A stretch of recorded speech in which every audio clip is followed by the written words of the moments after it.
Pledge of Allegiance. I pledge allegiance to the flag of the United States of America and to the republic for which it stands, one nation, under God, indivisible, with liberty and justice for all. All right. Welcome, everyone, to the July action meeting. Is there any citizen request to speak? Seeing none, we will move on to reports. First up, Facilities and Grounds. Dustin Hayes joining us. All right. This must have been a 6'5" guy. Okay, so Facilities and Grounds, I just want to kick it off with our team section of the report. And I'll dive right into it. So this year we implemented a new high school weekend overtime rotation. I am on the wrong one. Let's just go right to students. Go back.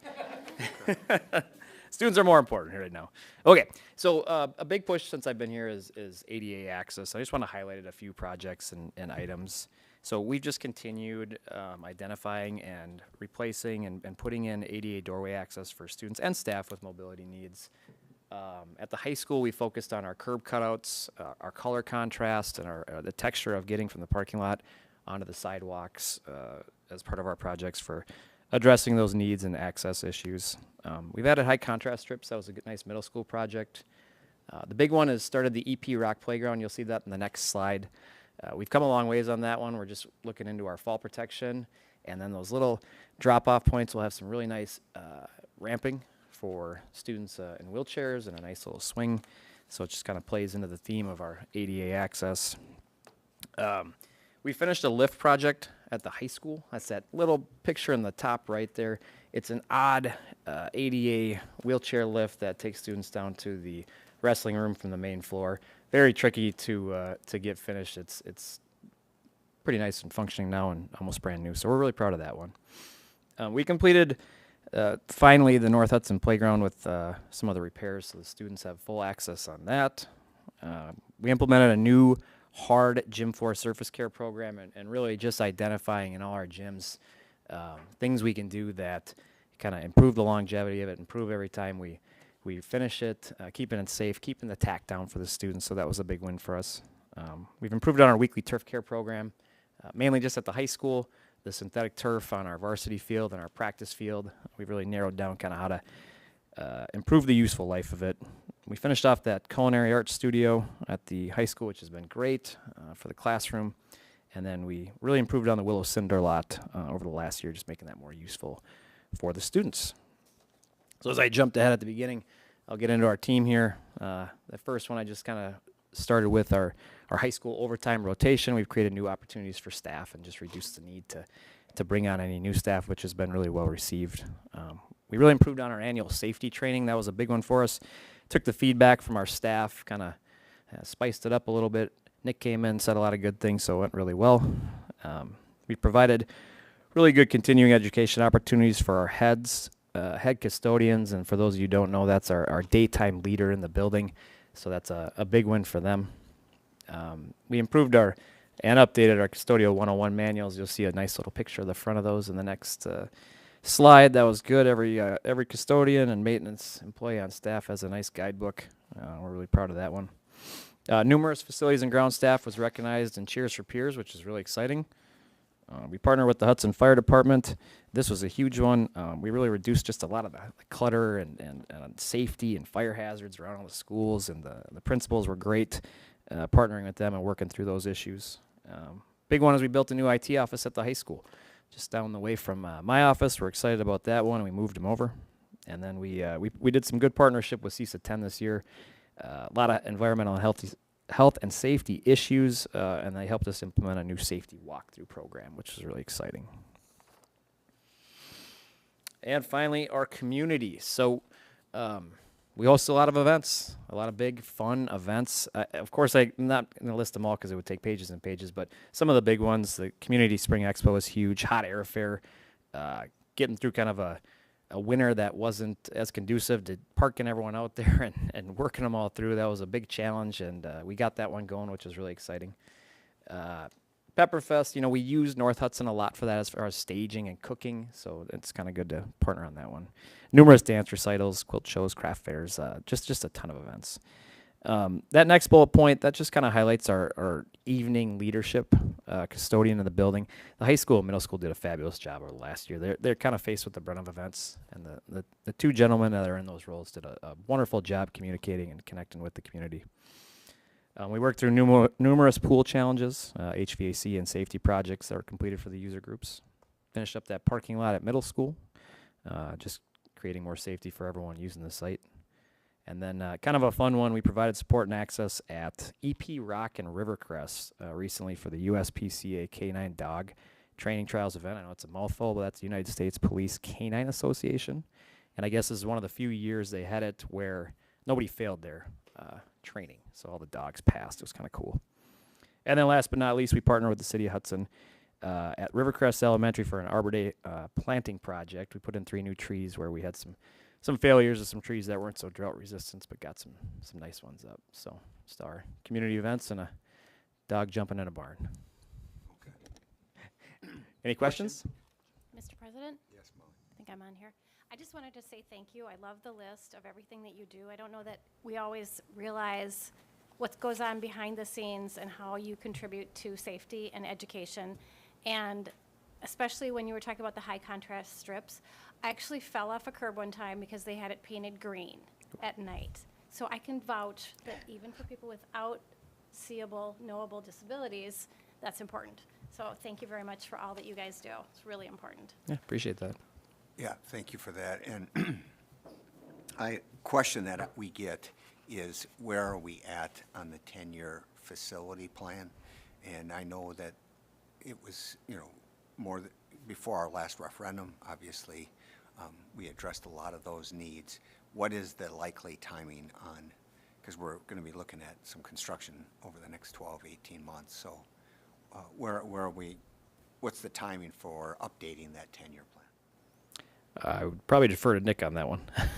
But Yeah, I think as soon as we kind of finish up with the 3 projects that we have going, and then I think there needs to be some ongoing conversation about, the long-term use of all of our facilities and where the board sees that going. Then I think once that's determined, then we'll be able to that'll dictate, where the biggest projects are going to be and where we're going to stick funds. Yeah, good. Yeah, I figured that was something that you're looking for guidance from the board for, but I didn't want to speak, for you regarding that. So, but thank you for all you do. Kate, did you have anything? You look like you. I did have just a quick question. You mentioned the safety walkthrough with the CISA staff or board. CISA 10, yeah. What does that look like? Yeah, so they come through once a year, and we walk the whole site with through the elementaries, and they just point out any potential safety issues. It's just kind of above and beyond what the fire department will do. So any egress, access issues, anything that could come up in a fire drill, door safety. So, yeah, Thanks for all your work. Appreciate the report. Thank you. absolutely. Thanks, Elston. All right, next up, Sue Helmers. You start with Willow River and go into 4K. Yep. All right. Tim, can you go to there you go. Perfect. So this year our students, and actually our staff as well, focused a lot on literacy. We did a lot of reading incentives. We had parents taking pictures of kids caught reading at home, and teachers chose Readers of the Month just to keep kids engaged and excited about reading. We also had a lot of partnerships, particularly with our 4th and 5th grade with the FIPS. They did some different art projects and displays, and then worked on a project with the final art bench with the Carpenter Nature Center. And then we had 19 students participate in the Friendship Games, which included several districts around our area. Other achievements we have, we're really blessed with some scholarships that we are able to give to students. We have a FIPS art camp that was given to 6 students in memory of Ben Prince, an awesome award to a 4th grader in memory of a previous student, and a Champion for Life award that goes to a 5th grader. It's some money for post-secondary that is in memory of a past Willow parent. So lots of things to keep kids engaged and involved. Our staff also was very focused on literacy. In our PLCs, our teachers worked on common formative assessments, which were used to measure grade level classroom and individual growth in the area of literacy. We had several teachers being trained in the letters training, as well as implementing our new phonics program, and 6 teachers that were trained in a dyslexia training. In addition, we had some author visits. We had Young Authors Day, which is an annual event at Willow. We had high school reading helpers come on Mondays to help read with students in all grade levels. We had 3rd grade homework club, which also invited some high school students through NHS. We had a family literacy night, and then, like I had mentioned, lots of at-home reading incentives, as well as some special ones over spring break and winter break. And then finally, our school community, we as a staff really tried to focus on the whole engagement of families, parents and students, and really staff as well. We piggybacked on our literacy focus and had a literacy night. We had a math night. We had parenting with pride classes for 4K through 5th grade. We did an escape room, which was something unique, and I think the families really enjoyed. Boot camps, we have a fine arts night, and then we have our Willow Walk on the last day of school. In addition, the community service things that students were involved in, Stuff a Truck, we do an Earth Day litter pickup, collected socks for soldiers, and they made cards for senior homes throughout Hudson.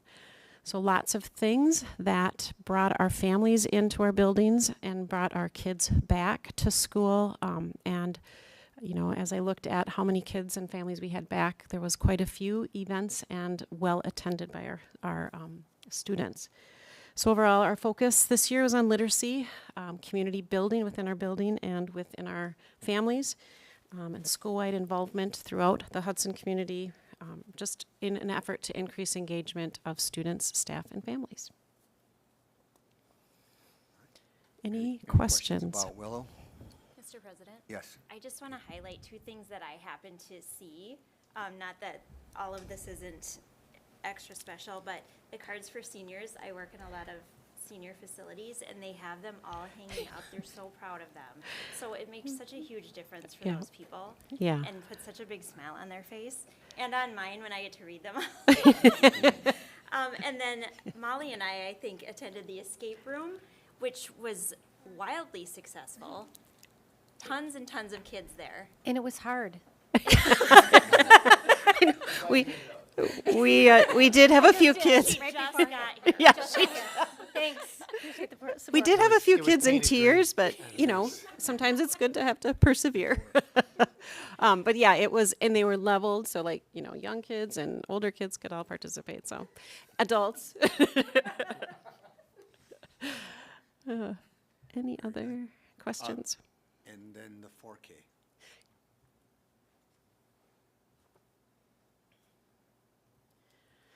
All right, so switch gears. So 4K, our enrollment has continued to grow steadily. We had our January count was 334, which is the largest group we've had at that point. We started in September at 325, so we continued to grow over the year. We have 22 students repeating. 7 out of our 37 open enrolled students are staying for kindergarten, and 1 is repeating. Our current count right now is 240 students in Skyward, but we have 310 on our spreadsheet, which means people have indicated an interest. They just haven't completed enrollment, which is sort of the thorn in my side with 4K. It's a dual, they have to register at the partner sites and also through Skyward, and sometimes they don't realize that Skyward part. So that's part of our job, is just to continue to hound and get them to register. We have 15 currently open enrolled, but there is still time for that. Last year at this time, I've been trying to start tracking numbers by month, and last year we did have about 40 more students at this time at the end of July, so I don't know if we'll get 40 more students throughout these next 2 weeks, so maybe a little bit behind last year, but pretty steady in how we've been increasing. We implemented a Haggerty Phonics, and we did a mid-year benchmark just to see where we were at, and we went from 54% of kids meeting the benchmark to 71% meeting the benchmark at the end of the year, which I think was really great because it was our first time with this curriculum. there's a lot of teachers there's quite a bit of turnover in some of our partner sites, so just keeping everybody kind of moving forward is always a challenge, and I felt like we did a really great job, was very intentional about our professional learning, about implementation, assessment, and then looking at that data. Our professional development does focus on our curriculum. We did 4 in-person trainings, and we did 5 PLCs, or virtual trainings, where all of the sites, school and partner sites, gather together virtually, and we do some training. Up here I have, the phonics program. We have creative curriculum. We also have a list of non-negotiables that we've had in place, and an observation tool. I went out to all of the sites and did the observation tool, and the directors did that as well. So it's always nice to be able to get feedback and kind of just see where things are at with each of our sites. Next year, we will have 2 school sites instead of 3, but we will still have 3 classrooms. We'll have an AM and a PM classroom at Rivercrest, and 2 AM and 2 PM at Willow. We have 2 sites that have withdrawn their participation, so we have 7 community partner sites for next year. Our plan is to continue to provide the professional learning for Heggerty and moving forward with all of the phonics kinds of things that are being put into place through Act 20. And then finally, we have part of the program is 87.5 hours of community outreach, and so those include a lot of district-wide activities that we plan, and we usually have about 150 to 200 people attending those. Ice cream always brings a lot of people, but I try to get people to different locations throughout the community, like the public library, so they see what we have to offer for our families. At the end of the year, I did a family survey, and a 92% rated their child's overall experience as a 4 or 5 out of 5, and 87% of parents rated their own experience as a 4 or 5 out of 5. So I feel like we're getting good feedback and things are going well from both my perspective and the families and partners that are involved. I'm proud of the program that we have built and we've maintained. This is I believe it was our 6th year, and we've continued that focus on play as well as some academics, really focusing on what's best to prepare our youngest learners for school. Questions for 4K? I guess with the 2 facilities partners that have dropped out, is there anticipation that there will be more coming to our 3 classrooms in place of those 2, or? Yes.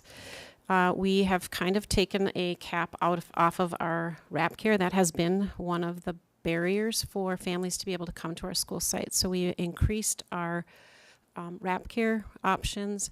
And so I think all of our classrooms are just about full. So all of our wrap care is full at this point. I think maybe 1 or 2 spots left, but we are definitely have more students in our school sites for this coming fall. If we increase that cap on the wrap care, would that increase possibly open enrollment? Potentially. With open enrollment, I waited until our district people were placed in wrap care, and so we did have space, but I think that sometimes is a worry because we don't know that till June, and people want to get something, guaranteed before that, and so that helped having a little bit more flexibility with more space in that wrap care program this year. Okay. Dave, did you have something to add to that? Yeah, just that open enrollment, we don't turn away any 4K open enrollment, so they're all welcome, and we guarantee we'll find a spot.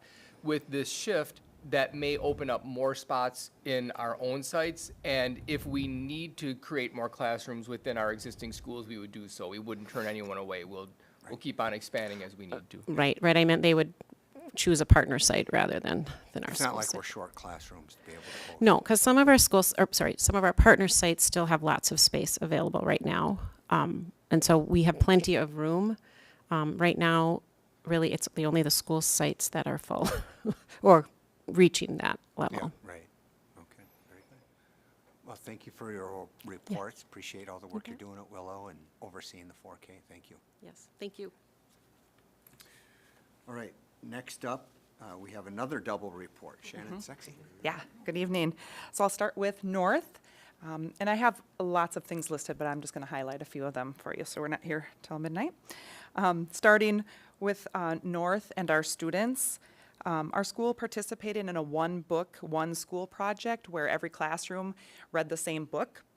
The book was Kenny and the Dragon, and it had a sort of a friendship theme about it. And one fun thing with this is the classes would each read the same chapters every day, but we had some staff members and some parents who recorded those. So some of the chapters were videotaped by parents, which was kind of fun.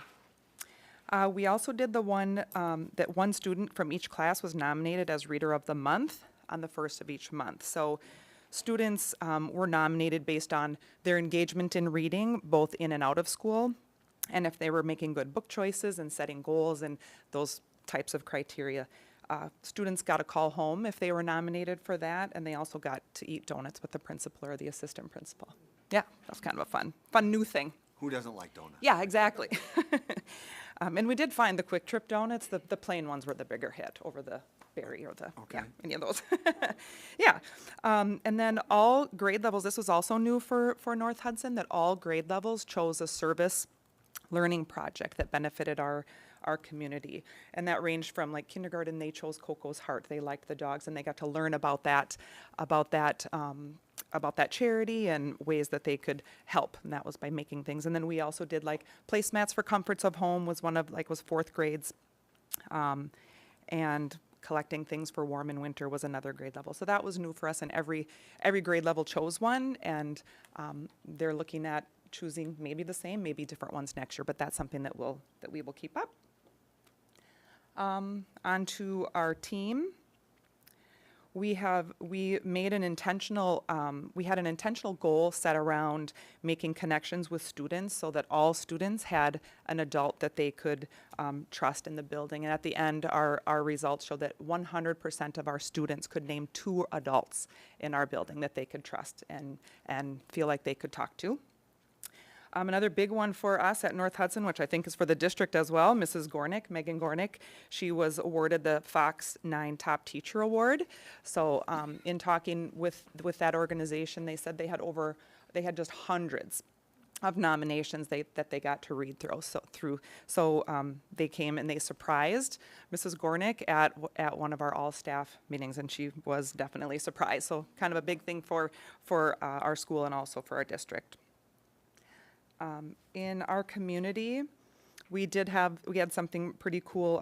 Ian Witt, he's a former student at North Hudson, and it was his 18th birthday when he came back to North Hudson with his mom and did a presentation on Down syndrome to our 4th and 5th grade students. So that was really special for him and for us. And I know that they did it at EP Rock too. They're kind of testing things out. They might be going national with their show. So it was kind of a cool thing for Ian and for our students too. Our family engagement opportunities, we have a very good parent group, I think like every school does, that create a lot of things for our families and our students to get together. We had playground night, movie night, board game night, which was new, STEAM night, the literacy night, restaurant fundraisers, and then what I didn't list on here was our first time doing a color fun run. That was a fundraiser that our PTO did, and so the kids all got to run, and lots of families attended that, and they all got color sprayed at the end. And then again, our Patriot Day program that we do at North every year, that we honor service members that have connections to North Hudson Elementary. Any questions on North? Questions for North Hudson? It's the best school in the land, I Yes. hear. Lots of Song connections says. here too, yep. Okay, on to Holton. Okay, so at Holton, our students, we had 54 students that participated in our school-wide talent show. And each year that I've been there, every grade is represented. So yes, our kindergarten students get up on that stage and they perform talent. So that's kind of a fun tradition. One student per month was nominated as Holton's Artist of the Month, and that's new for Holton too. So it's kind of similar to the reading award that we had at North. They were chosen based on their engagement in art, their positive attitude, and also their effort. And then new at Holton this year, we had students that led our all-school meetings. It wasn't just me that chose our topics. The teachers, the grade levels got together, decided what the theme would be for our all-school meeting, and in almost every single one of them, the students led it. The students did the work, and they presented and faced their nervousness challenges and did a really wonderful job. And they chose themes around like gratitude and kindness and perseverance. Our team, again, Holton, we did the same thing at North, we were intentional about our connections with students, and Holton also, 100% of our students could name two adults that were trusted in our buildings and adults that they could trust and talk to. We had a lot of cross-building collaboration. I would say a lot of our across the district, we're reaching out to our Holton staff to see, well, how did you do this? How did that work so well for you? And so our Holton staff did a lot of in-person meetings and also virtual meetings, connecting with staff and how things work.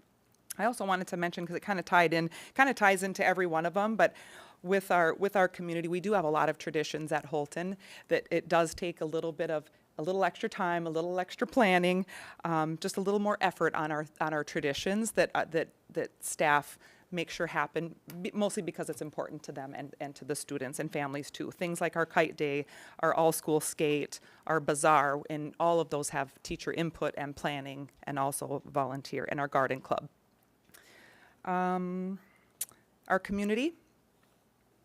We had a Veterans Wall of Honor that's built to recognize service members connected to Holton. And again, we have a great HPA, a parent group at Holton that sponsored lots of events like Mindfulness Night, STEAM Night, the Glow Walk, our Bazaar, the All-School Skate, and also an author visit this year. Lots going on. Lots going on. All right. Any questions for Holton then? Yeah, I was going to say, with 54 students in the talent show, how many does that leave in the audience? Well, it leaves about, what, 120? Okay. But lots of parents attend that too, so. Yeah, right. Yeah. Right. Oh, Good. very good. Well, Any other thank you. questions? Thank Yeah, you for okay. all your work. Thank you. All right, next up, we have the HR report. Yes. So first up, I switched the order a little bit, have our team. And if you go to the pictures as well, I liked how they did that. So I'll just talk about the specifics. Certainly, we did the regular business of the HR department in terms of recruitment of staff. We posted and filled 45 certified staff, 158 support staff vacancies. A lot of work to do, those nuts and bolts of HR, but really taking pride in some of the new work that we've been doing, specifically the onboarding. We have a new onboarding committee comprised of, I think, 8 different administrators who are dedicated to creating, defining, enhancing, and supporting transparent, consistent processes and programs for new certified staff. Definitely a need that we've heard from our staff and our new hires that this needs to occur. So we are in a multi-year process of revamping our onboarding. We also created the Veteran Ambassador Committee as part of the onboarding committee. It's a volunteer-based committee comprised of veteran staff members who are dedicated to supporting probationary staff in new and creative ways. And you can see the winter social that was very successful that occurred at Louis in January. We're definitely going to be doing that again. We're also planning an event for August 13th where we're going to have a meet and greet for new teachers before they even start to connect some of those new teachers with our veteran staff and administrators at the FIPS. So working on finalizing some of those activities that are going forward. And then we also created a new special education paraprofessional onboarding committee to focus on some retention issues we have in that area and how we can better support. Then when it comes to retention, another big focus of the department, we celebrate and support our staff. We have the wellness walk, which is very popular, and we added games this year, and we will continue to add more games because people really like the games. They won silly things like hats and first aid kits and little giveaways, but there was long lines, especially for beanbags. You can see there, I think Josh and Jordan were in charge of that.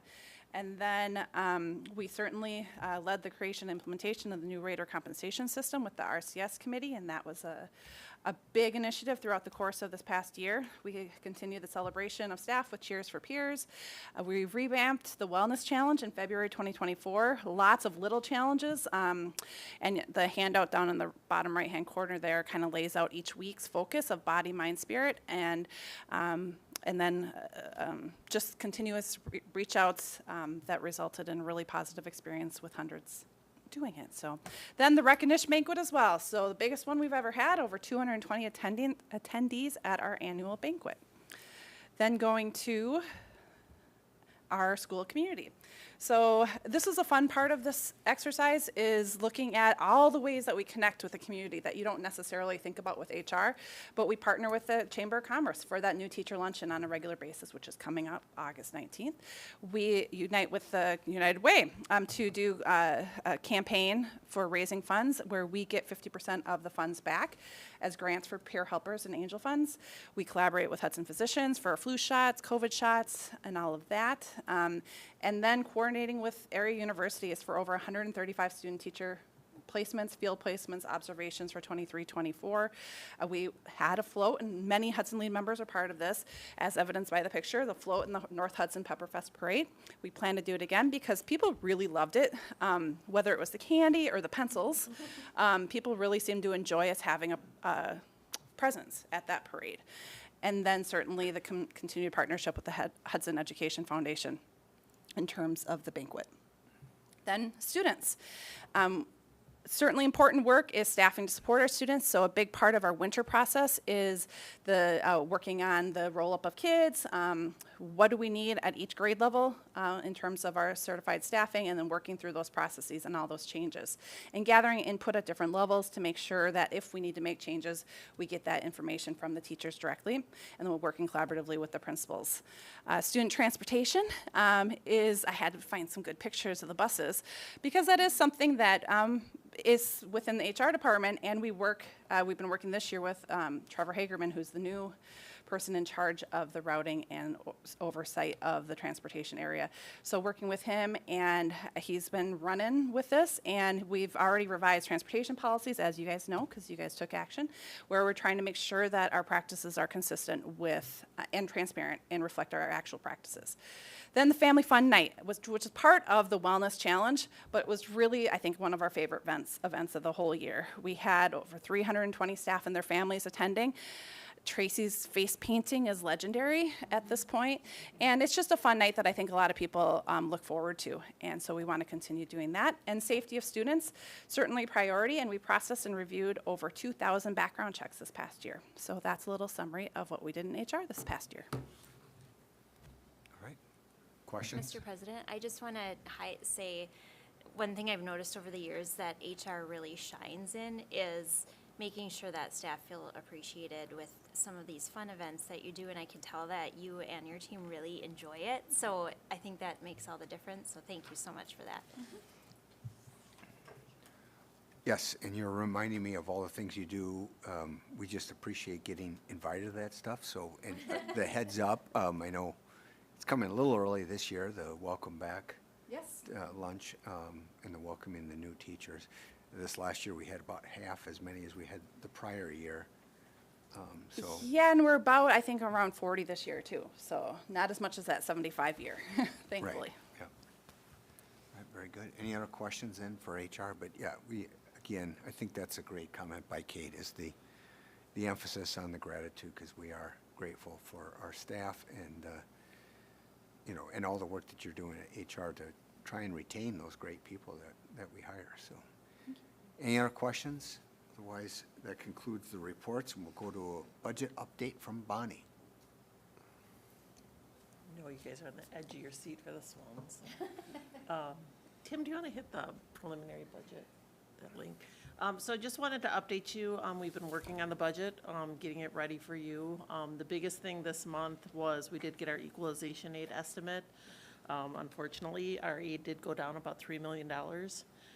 That was mainly tied to our high property value, our decreased student enrollment, and also the Milwaukee Public School took a bigger chunk of the state aid because they passed that huge operating referendum. I think it was like $200 million. So they get a lot of that aid that goes with it. So that affects the rest of the districts in the state. Where we're ending, we're still projecting about a $1.5 million surplus from the 23-24 budget. Interest exceeded what we had budgeted this year. We had additional E-rate funding and common school funds. We had conservative spending, mostly due to utilities and snow removal. We had quite a bit of surplus in those areas. And staffing changes, like we've had positions that we haven't been able to fill and positions that we filled have come in lower than what we had expected. So then if you look at the cover letter with the major assumptions, like I said, the major change was the equalization aid. We plugged that in. We hope to get our property valuation. We should get our first estimate next month, so that will help us. I also included a copy of the staffing reductions, just to keep that, you have been very active of being what we needed to do. The employment settlements have been built into the budget. Health insurance premiums increased 3%. There was 0 increase in dental. And then just an update that the UU property is still slated for sale, so we're hoping that that goes through in the next 90 days. So I think that's where we're at. We'll keep updating you. We are right now projecting a deficit budget of about $800,000 for next year. I do anticipate that that's going to go down once we get our new staff plugged in. They're coming in a little bit lower than what we have right now, and with the new compensation system, we'll have some savings in that too. So that was an update. If anybody has any questions. Again, it's always an evolving process, and then we're asked to approve the budget before we get our Yeah. final numbers. But that budget vote is always slated for the night of the annual meeting, Yep. which is, the first Monday In September. in September, second Monday, because we don't want to meet on Labor Day, right? Right. Yeah. All right. Thanks, Bonnie. Yep. Enrollment update, Andrea. Okay, so the document that's linked here just shows that document you're very used to in terms of the format. The first one is the elementary analysis, so a little more red than what you've seen in the past up to this point, but our numbers are getting a little more firm. The red numbers are primarily one above or almost one above. We have Willow at that first and second grade. Second grade is one grade that we tend to let get a little bit higher because of the transition to third grade, the class size guidelines going between 1822 to 22 to 27. The Prairie one jumped at K all of a sudden. I think he's added 4 or 5 kids in a week. Oh, my microphone is not on, sorry. So yes, the document, I guess I should restart just in terms of the familiarity of the document, the analysis here. The green is under class size guidelines, the red is over the recommended guidelines, but they are guidelines. The one grade that we continue to watch is third grade at 28 at Hudson Prairie. But you can also see there's still a lot of green. Good news is between when we were looking in June and now, we added, I think 30 kids or so at the elementary level. So that's good news. But this time of year is also when things kind of start coming out in the wash a bit, right? Where some of the transfers that occur based on moves start to get reflected and may not yet be reflected in the numbers. August will be a much more accurate representation of where we expect to land at the start of the school year. Middle school, high school enrollments. We have to have some more conversation with the high school. There was a big jump in 12th grade between June and July. And so we're going to dive into that number a little bit more, 40 additional kids just in that grade. But other than that, it's pretty steady compared to prior reports. Mr. Kate? President, I'm just looking at the 4K numbers, and I mean, the AM for Willow River looks like 40 kids. Is that, how many teachers per student, or how does that? So the way that would work, if you have 12 or fewer students, that's one teacher. Once you go over 12, then it's a teacher and a paraprofessional. Up to 23, never goes over 23. And then we expand from there, but it looks like a higher number because there's AM and PM. So it's a half day for each of those across the 2 classrooms. That make sense? So there's 2 classrooms of PM and 2 classrooms yep. of AM. Yep. So you're looking at really 20 and 20 in the morning. Correct. And then 15 and 14 in the afternoon. Just another, wondering if we can do it. I noticed on this screen, a couple of the reds look a little darker than the others, and so that just gave me an idea. When we're within one, if we could have it like be a really lightly shaded green or red if we're within one, and then maybe darker if it's, more than one. Okay, yep, I Yeah. can do that. Because I think that, when you look at it at a glance, it looks like we're way overstaffed, but, some of these, we can't help it. It's either we got to have really large, one section class at Holton, or we have the two small ones, so. Correct. And then our numbers, though, are looking, really good when you look at average class size over the 6 buildings. We don't have any grades that are more than 23, and that's even for 5th grade, so. Yeah, I think we have the smaller schools that the difference between 2 sections and 3 sections is so big. If we were to pop to 3, versus Prairie with their 3-4 sections, it's just easier to stay within those ranges that we'd like to be at when you're in the bigger buildings. But yeah, there's a couple grades in Holton that are very small.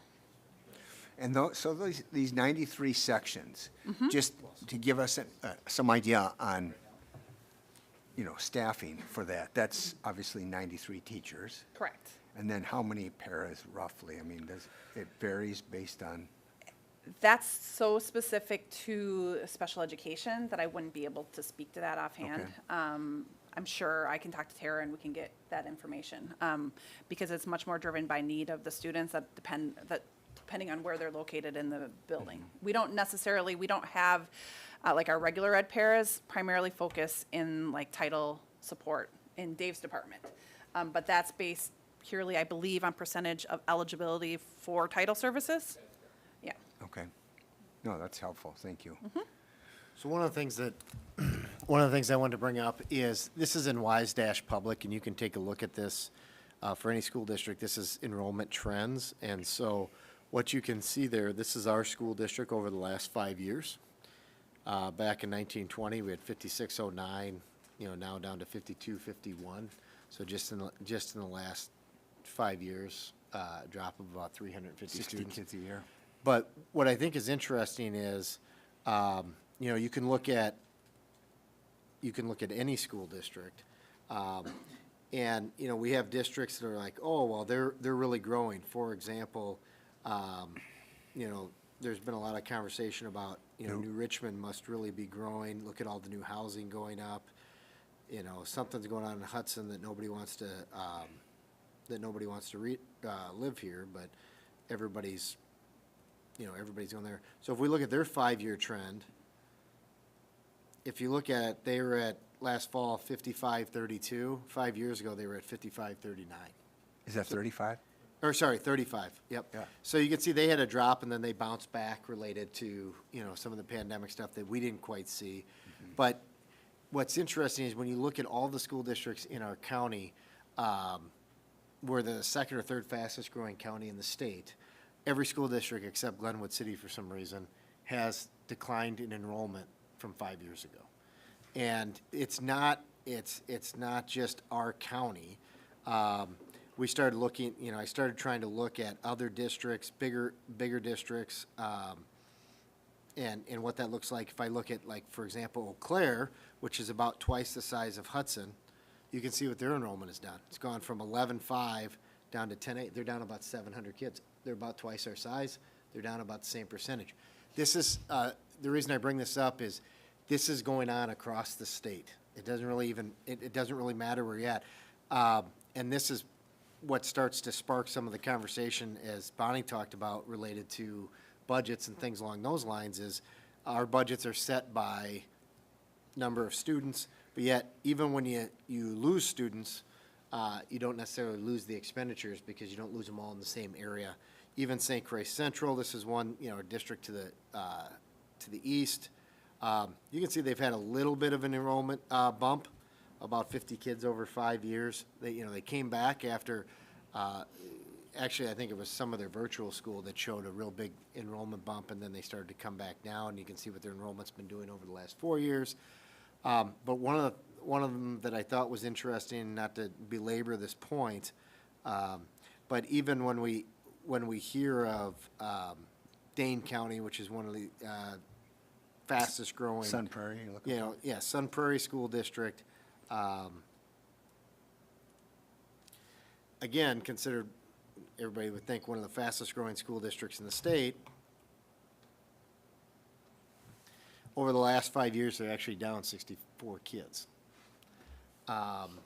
So I think it's just important to note as we continue to get in discussions this fall and start talking about, everybody thinks that, we're just going to bounce back from this, or that the way out of some of our budget challenges or enrollment challenges are going to be open enrollment. Those are likely not real plausible solutions to things. And so, but again, this is part of WiseDash. It's a public portal. Anybody can look at this stuff. They can look at different districts around the state. There are very few districts around the state, I want to say, probably, fewer than 60 districts out of 421 that actually show increased enrollment over the last 5 years. So just something to keep in mind as we are looking at our enrollment numbers and our budget numbers. We're hoping that things are going to kind of even off, and even Bonnie's budget projections show us dropping about 50 kids a year for the next 5 years. If that starts to kind of even out, it will help. The budget will start to kind of even out as well. So as we kind of work through it. Well, no, that's helpful to know the enrollment trends. It's not, we hear a lot about Hudson and affordability of housing and so forth, but it's also a combination of demographic and a cultural change as well. So, I mean, if you think about 50 to 60 students we've lost per year, that's roughly 1%. So we've averaged that, and that includes the COVID year, which every district lost students. But even like I pull up River Falls, they were 1920, they were at 35-17. They're currently at 34-52. So they're down 65, 70 kids now. Are they down to the same extent as we are? No. But I think that's just something to keep in mind, that it's something that almost every district is dealing with in their challenges moving forward. So, All right. Then it looks like, Dave, you're up for the back-to-school schedule for staff. All right, do you want me to take that? sure. All right, so back to school staff, we're excited, or our schedule for staff, we're excited about. Thank you, we're excited about everything that we have going on. There are a few adjustments to the way we run this schedule, but we have a lot happening. As Jamie mentioned earlier, starting a little bit earlier than normal, so October 14th and 14th to the 16th, we have our Summer Academy. That's the optional professional development by teachers for teachers. If we keep on scrolling down, you'll see that on Friday, August 16th, our Year 1 elementary teachers will be engaged in some really meaningful professional learning around building classroom community. That was wildly successful last year, very important. We'll be continuing that as we move on. If we go a little bit forward there, by Friday, August 23rd, a date that's important for everyone, that's our district day. Certainly, board members are invited to attend that day, and our president will be speaking, I'm sure. We have the wellness walk, we have lunch, and then a welcome back address by our keynote speaker, Thomas C. Murray, who will be speaking about the way we can all support our kids, stay positive, and improve our culture. So excited about that. First day of school for everyone is Wednesday, August 28th, and excited to continue our tradition with our all-staff barbecue. That will be on Friday, September 6th. All right. Excellent. Any questions for Dave on that? The, is that Monday one, the new educator orientation luncheon, we're going to have it at the high school venue? Yes, we are. But it is an event that the chamber helps? Yep, the chamber provides the catering for lunch, as well as, aligns the community businesses. And they have the wonderful gift bag for all of our brand-new staff. And then, it's always a great event. So hopefully you guys can all attend. Okay. And hopefully we get a large percentage of those 40 new teachers to live in the district. That would be. That'd be great. Yes, we get that question a lot as well. Yeah. Okay. Any other questions then? All right, I'll move on to the action agenda, and prior to taking a motion for expenditures and consent, I'm going to be pulling the personnel pack, and we'll be voting on that separately. But, You want to give rationale behind it? yeah, and the rationale is because of our, it's a summer meeting, sparsely attended by board members. Thankfully, Bob was able to come in on Zoom and get us to our quorum. But when it comes to taking votes, things that have impact on the budget, a larger impact on the budget, we want to have 4 board members voting on that. And so we'll be doing roll call votes on the money votes, so to speak. Otherwise, typically we go with voice votes. I just didn't want there to be any uncertainty as to whether or not we had the necessary votes to pass the budgetary items. So that's why there's no one individual contract or anything like that that we're talking about for the Yep. personal. And state law requires a majority of the whole board to pass any type of action as it relates to teaching contracts. And since we have new hires in the personnel pack, that's where we want to make sure that all board members vote on it. Because as Jamie and I were talking earlier, if a board member doesn't vote, they stay silent, yea or nay, then it's an abstention. And an abstention would then mean it's only 3 votes for it, and that would mean we wouldn't be able to issue those contracts related to that. And the only other item on here that would also be a roll call would also be the ratification of the bargain agreement as well. So not necessarily because there's any issues with any of these things, but just because we're at such tight margins, we want to make sure that we are following all the state laws and procedures. So with that, I'll entertain a motion for expenditures. Molly? Mr. President, I move approval of the consent items and that the Chief Financial and Operations Officer be authorized to pay bills in the amount of $3,730,177.43. All right, Bob, you just raise your hand if you want to second anything. Otherwise, do we have a second for the motion?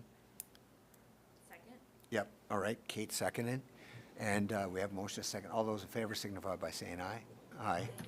Aye. Opposed? Thank you, Bob. I gotta make sure I keep that Zoom delay there.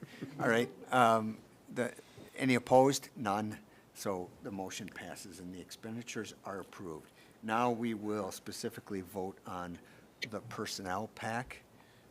Is there a motion to approve the hires and the contracts included therein? I move we approve the personnel packet and the contracts presented therein. Second? All right, thanks, Kate. You guys will be busy, you know, whether it's one motion. We got 3 people to make a motion or to second it, so that involves a majority of our board present. All right. So with that, Bob, how do you vote? Aye. Kate? Aye. Molly? Aye. And Johnson says aye. I guess, refer to myself in the third person. All right, so that motion passes. There are no votes. Next up is approval of the construction projects. Yeah, so we have Market and Johnson here, and we also have Matt Wolfer from Bray Architects. Essentially, what tonight's meeting is we went out and we rebid the projects as we talked about earlier this summer to try to get the projects within budget. What you're approving tonight is what is called the guaranteed maximum price as it relates to Market and Johnson's contract. If you remember correctly, when we signed the contract with them about a year ago this time, that's a to be determined until after the project is designed and we determine the cost associated with it. On the front here, you have a cover letter that I attached today, but you've had the same guaranteed maximum prices. They haven't changed. It's been the ones from this weekend that I sent you. But a couple of points I want to hit on, and then they're here if you have any specific questions for them, is what you can see in the cover letter is the guaranteed maximum price is the construction cost and then fees associated with Market and Johnson. It's not inclusive of design fees or things that are held outside of the project. You can kind of see that if you scroll down to page 3. Basically, the guaranteed maximum price is that box in red. And you can see it for each building. Everything below that are separate fees that we pay on the projects. And then at the very bottom, for each project, you can see the actual cost of the overall project. On the right, the column on the far right is the difference in price to the referendum budget. So whether if it's over or under compared to what we were planning on with the referendum, you can see the different projects as we go through here. And I can answer questions about it, but at the end of the day, a couple things I want to take note is right now we're projecting that the project should come in about $220,000 under budget as of right now, all things being equal, and that would be if we ended up spending 100% of all of our contingency funds and all of our allowances and everything else. Something to keep in mind is, as we've talked about before, contingency funds and allowances require district approval on those things, so it's not just people are just going to spend it and spend it all the way down, and so it still follows our normal change order process and things along those lines as we work through it. The other piece I would highlight is the district office is a separate. We've kept that separate from everything else. It's its own funding stream. Basically, it's going to be from the proceeds of this building. We'll be repaying our general fund back. The district office, originally we thought it was going to be closer to $2 million. It actually came in just under $1.5 million. So I think that's definitely a highlight as we go through this process. The other thing that's attached to this document that I wanted to make sure that we highlighted was the bid tabulations, and that's basically in pages 5 through 20, and wanted to make sure people understood what kind of coverage we had. So all of the different work scopes went out to bid and went out to rebid on the process, so you can see how all of the bidders came in. For the most part, we did take, I think, the low bid almost every time, unless there was an issue with the low bid. And the low bid could have had issues related to either they didn't have the right paperwork, they didn't have everything in their bid they were supposed to have, a number of those things. But that's what's been happening over the last week and a half. Market and Johnson's been, working through all those scopes to make sure that the low bidders truly are the low bidders and that the work's going to get done. At the end of the day, most of the areas had lots of coverage. There's some areas that only had one or two bidders on it, and that's not too different than what we would see anywhere else. But by delaying the projects and putting it out to rebid, we did end up saving substantial amount of money in order to get them back under budget and in a good spot with everything. So with that being said, what questions do you have either for me or for the market team or for Bray? I just have a quick question. Was one of the reasons the bids came in high was because of the time compression? And now that we're having a little bit more time, is that lessening the cost, if that makes sense? That was kind of the general consensus, I think, from Market and Johnson was by, so the projects, the reason there's a sense of urgency to get these approved as well, the guaranteed max price that allows the contracts to move forward is North Hudson's actually going to start next month. Some of the exterior, or the new construction part of North Hudson. The other two projects, EP Rock and the middle school, start December, I believe. So there's a little more lead time, giving contractors a little bit more time to ramp up to it.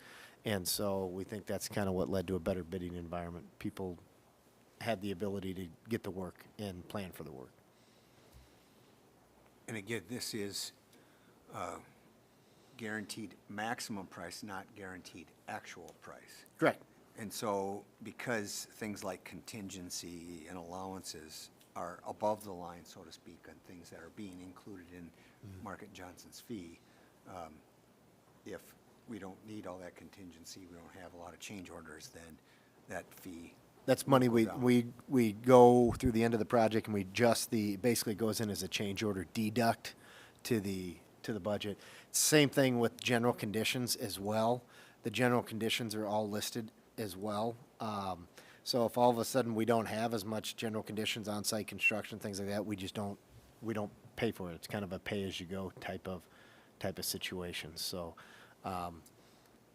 that's kind of how we're sitting. I mean, there are some things that are still, as we get into the projects, we believe we have everything covered, but there could be some unknown conditions that happen in these buildings.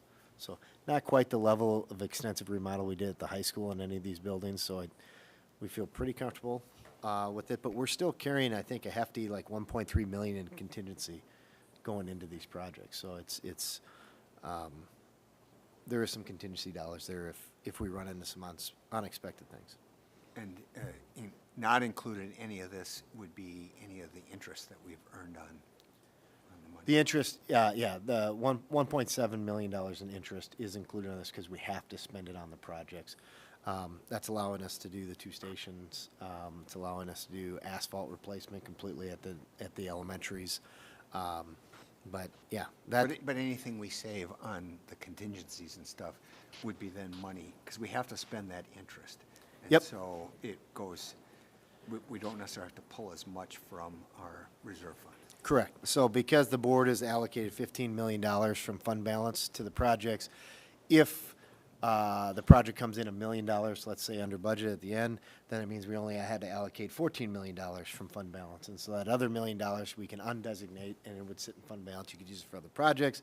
You could use it for anything the board would like to use it for. Right. So, And it just, I know we've talked about this a lot already, but I'm just trying to, because it is a public meeting and Yep. get the public, people that are moving into the district now and looking at their tax bills and so forth. I mean, this project was quite a bit different than the high school, because in the high school and the middle school project, which was 94 total million, we had a referendum for 90 million, so there was only 4 million in reserve, whereas these projects, a third of it is roughly being funded by the reserve fund. yeah, by savings. Yep. Yep. So, the other thing that I would point out, just to be clarifying, the BP 1 and BP 2, I'm assuming that refers to bid pack 1, bid Yep. pack 2, which we already approved. You've already approved bid pack 1 and bid pack 2 is some of the long lead item air handling equipment and then also the backup generators. They're gonna be for here all at three like buildings. 7, something like that tomorrow. Yeah, so good start. All right, Bob? Bob, you're not muted anymore. Yeah. Let's see what. Might want to move. Yeah. All right. And then, on those general conditions, just again, just a brief summary of what those, what are the biggest items in general conditions for each of the buildings? You guys want to touch on what are the big general Can conditions? somebody come up to the microphone?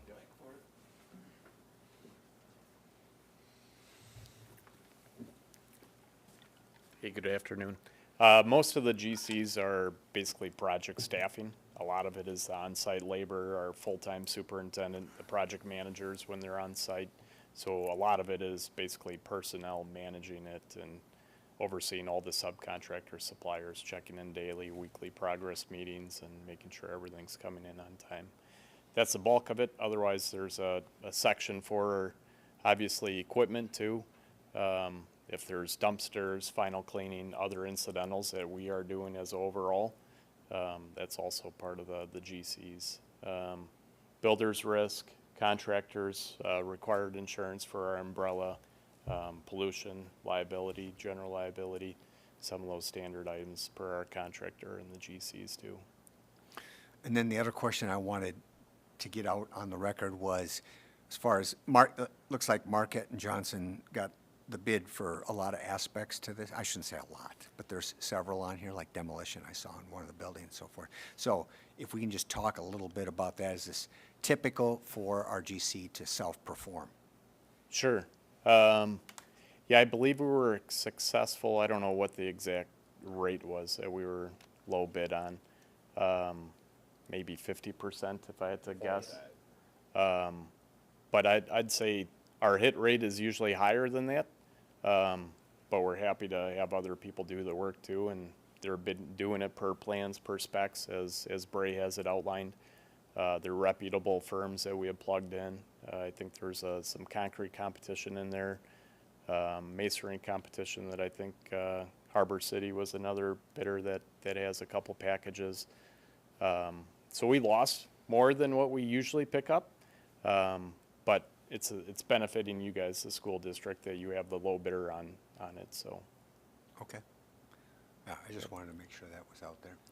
Yeah, Any other- and Market had to submit their bids to the school district directly prior to seeing any of the bids from any of the other bidders. So we went through that whole process to ensure that nobody could say, well, Market got the bids first, and then they just kind of undercut other people. We made sure there was a very, very clear process to what that looked like, so that nobody could come back and say there was anything underhanded or anything along those lines. Yeah, well, it looks like we did a good job of, getting low bids then. And, I mean, from experience with the high school, there were some areas where some bids were like a third of what the other bid was or something like that, and then you kind of knew something was up, there might be something wrong. Sure. Something not fully understood or whatever, but. Yep. I mean, we do have two packages that we are gonna probably go out for rebid. We're still weighing the pros and cons on. One of which is card access control. We're working on updating the specifications to make sure we're matching the existing system for all three schools. In the grand scheme of things, it's not a large dollar amount, but more than likely we will be rebidding that package. The second package is building automation, the controls for the HVAC system. That one had a bigger swing in pricing numbers from bid date. So we're working on finding out exactly the details of that and the pros and cons, and we may go back out and rebid that as well, but we're going back and fact gathering right now to make sure nets in a positive result versus negative. So this is a GMP. We're not going to recommend anything higher than this, and so we're working on those two right now that are basically allowances for those. So, but this 60 to 90 day delay, so to speak, if you will, and approving what's on the board here, that, what does that impact the final completion date? Will be done at the end of next summer. Okay, so it's still, the end time is still going to be the same, just that we saved several $1 million in the process of doing Yep. this rebid. So, Completion is the same, yep. all right, very good. Thanks for answering my questions. Yep. All right. Thank you. So the motion we would look for would be to approve the guaranteed maximum price for each of the three projects as outlined in the letter, and allow Market and Johnson to enter in the contracts based on that information. Because remember, they're going to hold all the contracts. We only have one contract with them. All right. Is there anyone that wants to make the motion then? Do we need to restate each of the amounts? I mean, you can say the guaranteed maximum price for North Hudson and read the amount, guaranteed maximum price for EPR. Yeah, it's right in the letter there. It's right in the, yeah. Who's willing to make that motion?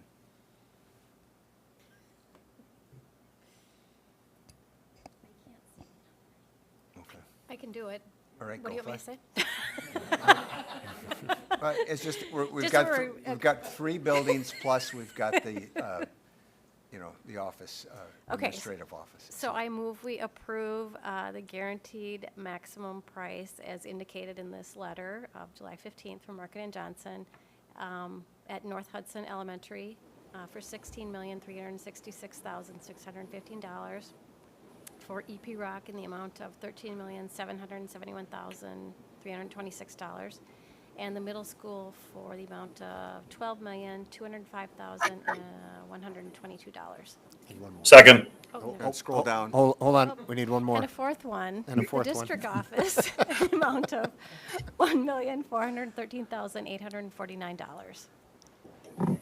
Second. All right, I'll give Bob the second there. Thank you, Bob. And just a reminder, too, that district office, again, that is not being funded out of the referendum or anything like that. That's purely out of the proceeds of eventually the sale of this building. Hopefully it covers it all. Yes. All right, we've got a motion, a second. Any further discussion? Hearing none, I'll do another roll call vote. Bauman? Aye. Garza? Aye. Powers? Aye. Johnson, aye. The ayes have it. Motion passes. All right, thank you, gentlemen, for coming. We're going to lose our entire audience now. Thanks. Next up is the St. Croix County Hazard Mitigation Plan. Bonnie.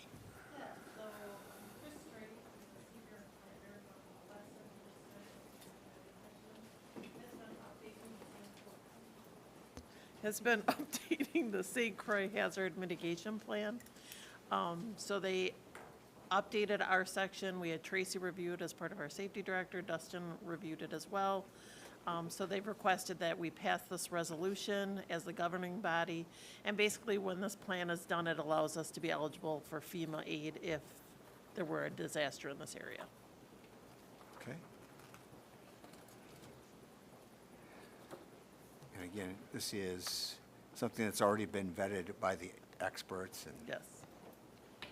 the main thing is, we don't want to approve something and find out later it doesn't qualify us for FEMA, but we've got a high confidence level that the wording is sufficient. Yes. Okay. Is there a motion to approve? Can I ask a quick question? Yes, yes, you can. In the hazard threat assessment, what does absenteeism mean in that?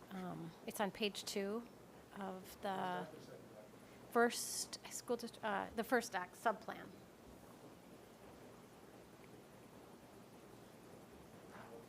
Page 2, top of the page, hazard, history, or probability, and then absenteeism. What does that mean?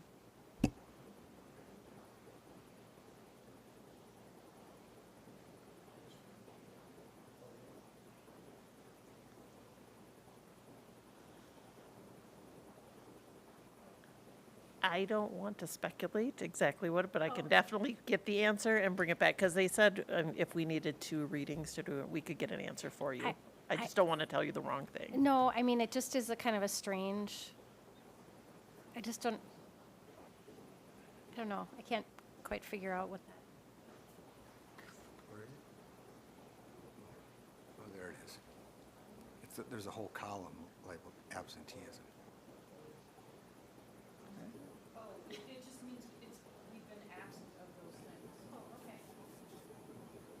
so it's like the number of impactful events, no significant impact. And then like the winter storm, ice, and extreme cold, significant impact, 3+ events. Okay. Why absenteeism? I'm just like, okay. Thanks, Tracy. Yeah, thank you for being knowledgeable. Thanks for being smart. So the only thing we qualify for significant impact is winter storms and pandemics, I guess. All right. Actually, I have 2 more questions. I'm sorry. Okay. The standard radio system between buildings and law enforcement. So right now, we don't have anything like that. So that would be something we'd be looking to get like a grant or something to pay for a system. Is that correct? Correct. We do have radios that work between our buildings. It's just having radios that work with law enforcement. Okay. That doesn't mean we cannot communicate with law enforcement. We do have practices and protocols in place so we know how to do that communication. It's just our radios are not connected. Okay, gotcha. And that's an issue we may not be able to solve because law enforcement uses a frequency that a different is restricted for law enforcement. Okay. And then what is the STEP program, Student Tools for Emergency Planning? Is that, it's like some state program of, but what does that do? Do you know? Anyone? It's the last one under plan coordination, other. I wonder if that's Tara. I have never heard of it, so I don't know what that is. Okay, just curious. It sounds like there's a class for planning for emergencies for kids. I don't know. Okay, thank you. All right, do we have a motion then to approve the hazard mitigation plan? Did you want an answer to that before? No, I don't. It says we're not. Yeah, and I think it's not vital. I just wanted to. I don't think it's, it wouldn't stop me from saying we should Okay. move forward on this, no. Thanks. Motion to approve the St. Croix County Hazard Mitigation Plan. Second? All right, any further discussion? Bob, you good? Aye. All right. All those in favor signify by saying aye. Aye. Aye. Those opposed, nay. The ayes have it, and the mitigation plan is approved. Next up, Dave, it's our annual approval of academic standards. It's the one you've all been waiting for, the old annual approval of academic standards. So this is. Do we need a roll call vote on this one? No, you do not need a roll Okay. call vote. So by law, the first board meeting of the year, it's required that the board adopt our academic standards. As a reminder, academic standards serve as the guidepost and the goals for our students. They represent the essentially what we want students to be able to do and what we want them to know as a result of our curriculum and instruction. They do not, however, define curriculum. We do that. These provide a guide that we use. Typically, they're aligned to the assessments. This is why you'll see when we get to the recommendation, I recommend that we approve the Wisconsin Model Academic Standards, because those are the assessments that we take. That's what our students are held accountable to. So we're held accountable to, so alignment makes the most sense. It is what we've been doing for, since the standards have been in place, and they've served us well. If we go to one more slide there, Tim. Thank you. I'm sorry, back one. There we go. These are the areas, the content areas that will be up for review. When we look at approval of revisions, April 2025, in essence, if you approve this, that's what you're approving. These would be the new sets of standards that would be in place. But we're showing also what would be upcoming and what we'll be looking at in the future. It's nice, DPI has sort of caught up. We had a few, you'll see the parenthetical reference on each of these is the last time they were reviewed. Some have been relatively old, but they're in a catch-up cycle and in a pretty good place, so that helps us quite a bit. It's nice when we go through a curricular review and the academic standards have been updated in the course of our implementation of whatever that curricular area is. That always helps us and keeps everything aligned as much as possible. So as I mentioned, the recommendation is to maintain the Wisconsin Model Academic Standards as the academic standards used in the Hudson School District for the 24-25 school district. And if approved, we'll update the website to meet the annual notice requirements as required by law. If you can go back to that one slide prior, I just had one question, Dave, and that is, for some of those standards, it says essential elements. On the Oh, slide yep, previous. thank you. Yeah, so essential elements, those are standards, it's a subset of the standards that are for our most impacted students with disabilities. So they define what we'd want students in the, what we'd call low incidence program. So a disability that does not, that we do not deal with that often, that only a very small percentage of students have. So that's what those are for. Okay, because I saw 2 for social studies, 1 for essential elements, and 1 for regular social Yes. studies. Mhm. Likewise, you see that for science. Yeah, so there. like when we see the forward exam, sometimes we'll give 2 data points in terms of the results. One is for the DLM, which is a dynamic learning map. That's an assessment that, again, only a small percentage of our students take. Those are the standards that create essentially that assessment. All right, thanks for that explanation. Is there a motion to approve our academic standards for the 24-25 school year? Mr. President, motion to approve and maintain the Wisconsin Model Academic Standards for the 24-25 school year. All right.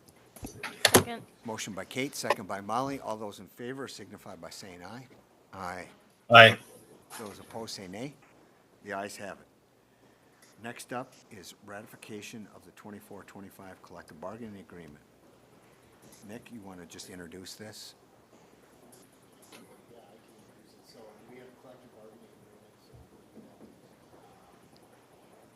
Mike? So the collective bargaining agreement, the union ratified this, the WEAC, Yes, I got confirmation of that tonight from Scott. so they ratified it as well. Essentially, it's a 4.1% increase. It includes lane and step movement, basically everything in the document. The recommendation would be to approve the document and the ratification between the union and the district. So, any questions? And then the new structure is approved there with the 24-25. That's part of, would be part of the motion. Is there any questions? Otherwise, I'll entertain a motion. Mr. President, I move that we approve the tentative agreement for 24-25 collective bargaining as presented. Is there a second? Second. All right, second by Kate. This is another one that has budgetary impact, so we want to do a roll call vote. Bauman? Aye. Garza? Aye. Powers? Aye. And Johnson, aye. Motion passes. Last, but certainly not least on our action agenda is back talking about school calendars again. Yeah, so this school calendar, if you remember the last time we met, we talked about some revisions to the school calendar. This represents those revisions as we understand them. Wanted to run them by you one more time, look for final approval. The adjustments, minor adjustments, we included the first day of 4K and first day of kindergarten. That was something that was asked for, so that's noted separately. They start a little bit later, or a little bit later than the rest of our students in grades 1 through 12. And then the big change is moving graduation to Friday, May 23rd, the Friday before Memorial Day, and then adjusting that to an early out. And that's what's represented on this calendar. If you remember, we did talk to, or we didn't, Principal Ballard talked to members of the Hudson Safe to make sure that the all-night senior party would work and that early release they felt would allow enough time to get that set up. And the idea of linking this to Memorial Day weekend, have it on Friday, so there's still a long weekend. We think it works best for most stakeholders in the community, so this is the recommendation. Mr. President? Ms. Molly. Yes, calendar, we're back at it. I just wanted to voice a concern. I had heard from a parent that, and I've talked to Nick about this, but I just wanted to share. I think maybe you got it, maybe not. Just that the burden, because it's changed to Friday, the burden is placed on parents and students, they felt, rather than teachers. So the people who they felt were the ones who, this is a graduation for the students, then, and the parents who were the most important people to be there, they thought, it makes it a little more difficult if parents are coming from work and things like that. And so we talked about that a little bit, that no one is, it's not perfect, you know, and that everybody's going to have to probably compromise on this sort of thing. And one thing that I'm wondering if we can just kind of after we go through this next year, let's assess what this looked like. Did it help teachers? Was it really difficult for families? Do we have students show up? Just all those things. How did it work? I would think that would be a good thing to do. And, you know, in addition to that, perhaps it'd be a good time just to do another survey on calendar in general. It's been quite a few years since we've done that. We gathered some really good feedback from both internally and externally families. So it might be a good time to do that. Since there is a change, we can gather both the specific information on how graduation went, but also some more general information just on what the priorities are in the calendar. Any further questions about calendar, Kate? Would graduation then be at 7 p.m. per usual? Okay. Yeah, I think the feedback portion is important, so parents who maybe were voicing some of those concerns, make sure and let us know what their thoughts were. Yeah, I mean, I guess in the districts I've been involved with, I've seen graduation, because I graduated on a Friday night, and it was the third Friday in May, so that on this next year's calendar would have been as early as May 16th. And then we had in our district, graduation go as late as June 7th in the last 5 years. So there's a wide range there, and graduations start about mid-May. This isn't necessarily the way what I was anticipating, but it does make sense to me. As far as the only question I had is, how many days can you cut off of the year for seniors and make the rest of the students go to? And we're doing roughly 6, I guess, 4 in 1 week and then 2 the next week. But that's not terrible. I see other districts doing that many or more, so. Any other questions? Otherwise, I'll entertain a motion to approve the new calendar, which essentially just moves up graduation to the Friday before Memorial Day instead of the Friday after. Mr. President, motion to approve the Hudson School District calendar 24-25 school year. Second? We have a motion, a second. All those in favor signify by saying aye. Aye. Those opposed say nay. Good job, Bob. You were right in unison on that one.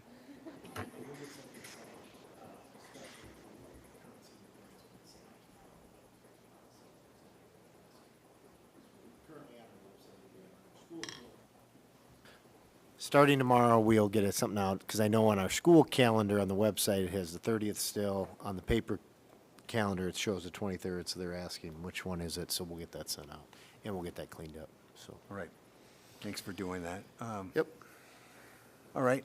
I don't see any further agenda items to approve, so I would entertain a motion to adjourn. So moved. Second? Motion by Molly, second by Kate, and we will be adjourning then for a 5-minute recess, and then we'll start the longer meeting, which will be the work session. All those in favor signify by saying aye. Aye. Aye. All those opposed say nay. The ayes have it. We are adjourned. I don't know if